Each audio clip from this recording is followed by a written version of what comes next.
June 6th is a solemn day for Americans. 80 years ago today, Allied forces invaded the beaches of Normandy, France, in an effort to liberate Europe from Nazi tyranny. For some, it may be just another day, but for others, it's a day that changes history in a profound way. Here's Alex Prieto-Rivero. D-Day was an extraordinary event in the history of warfare. But how much do locals know about the who? It was a whole lot of the Allies, so obviously United States, that's why we're talking about it now. There was Great Britain, who was currently, I guess, under siege from Germany, so they were a little busy.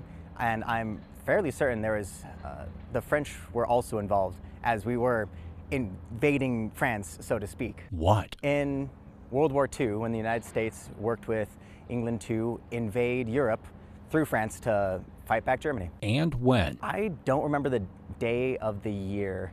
I know it happened in the 1940s, because that was when World War II happened. I want to say 46, but I'm not very confident about that. Not bad. That was Central High School math teacher Ethan Bollinger. I also ran into Grand Junction couple Barbara and Rick Silverman, who each have a personal connection to World War II. Both of our fathers served. Barbara's father served in India, Rick's stateside. Rick told me how his father first learned the U.S. was going to war. He was in Washington, D.C., and the notification of the bombing of Pearl Harbor occurred, and all service personnel were ordered back to their bases. The couple even traveled to Normandy. We walked the beaches, we went to the cemetery, walked the streets of the town.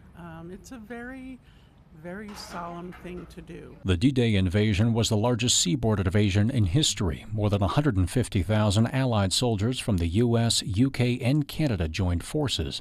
General Dwight D. Eisenhower ordered the invasion knowing Allied casualties would be high. Approximately 4,400 Allied soldiers died that day. When D-Day happened, it kind of put Germany in a corner, and so it really rallied the troops, so to speak. Today, world leaders still recognize D-Day and those who sacrificed to protect freedom and democracy. We saw those guns, and we saw the embankment that those service personnel had to climb with what was on their backs. It was absolutely a remarkable feat to establish a beachhead that day. They ultimately liberated France and the rest of Europe, ending a tyrant's grip on power and the Third Reich forever.